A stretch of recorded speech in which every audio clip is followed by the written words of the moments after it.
kita tunggu lagi ya. Oke, teman-teman bisa dilihat ya, ini ayamnya udah matang. Kita matikan kompornya terlebih dahulu, lalu kita angkat ya teman-teman ya, seperti ini. Nah, bisa dilihat ya.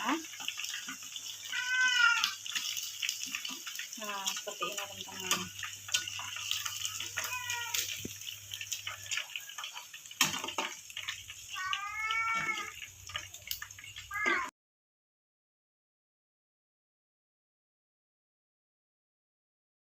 Untuk prosesnya udah selesai sampai di sini ya. Resep ayam goreng bawang putihnya udah selesai. Terima kasih. Assalamualaikum warahmatullahi wabarakatuh.